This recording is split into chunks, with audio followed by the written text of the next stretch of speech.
Happy Wednesday. So this is Q&A Wednesday, and what I like to do for the next 10 weeks is give you 10 things that I wish every client knew. They are awesome. So we're going to start with week 1.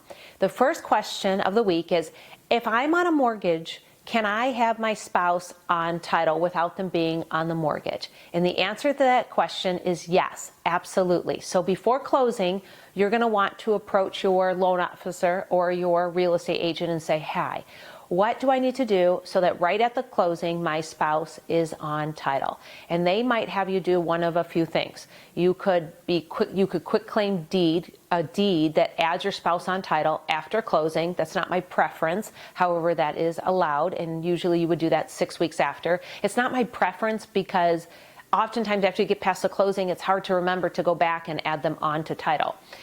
Or even if you sign it at the closing, then you have to go and get it recorded afterwards. So the other option is that you could ask them to add your spouse right onto the purchase agreement, and then they would be added onto the title right at closing.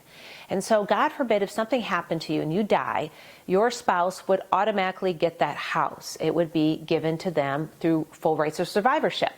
Otherwise, what happens is if they're not on title, most likely they're going to have to go through probate and seek from a judge the authority from the judge to have that house awarded to them. And if there's others that feel that they have more rights or equal rights or a portion of the right to that house, like family members, they can force a sale of that house and have the proceeds split, and it's all up to the judge. So whatever you want to have happen to that home, if you want it to go to your spouse, it's better to have it figured out before you die, just in case of your death, because after your death, we don't know what you wanted, so then it's just up to a judge to make those decisions. And the question is, can you be on the mortgage and not on title? And the answer to that is no. So if you're on mortgage, you have to be on title, but if you're on the title, you don't have to be on the mortgage. So let's say that you die and your spouse takes over the house because you had them on title. Do they have to pay the mortgage note? Are they responsible then for the mortgage? And the answer to that is yes, because even though their name isn't on it and it won't affect their credit, that house has a lien on it, and that lien is that mortgage or any other liens that you have. And so they have to clear up any liens by paying the payments until it's paid in full, or refinancing, or selling the house and paying off the liens, or having the loan, what's called an assumption, where they call up the mortgage lender and say, my spouse has died, here's their death certificate, can I please assume the loan, and what is the process for that? And they'll send assumption paperwork and tell them if they're allowed to assume the loan. So that's what you have.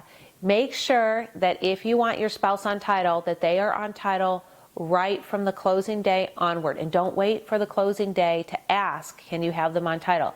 You want to approach your loan officer, approach your real estate agent before the closing, a couple weeks minimally before the closing, so that they can get the paperwork ready and in place properly, because many states don't have dower rights anymore, so there's not automatically a spouse gets a house necessarily.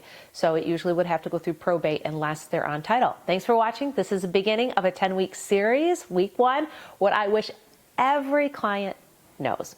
Thanks for watching, and please share this out to others who would benefit.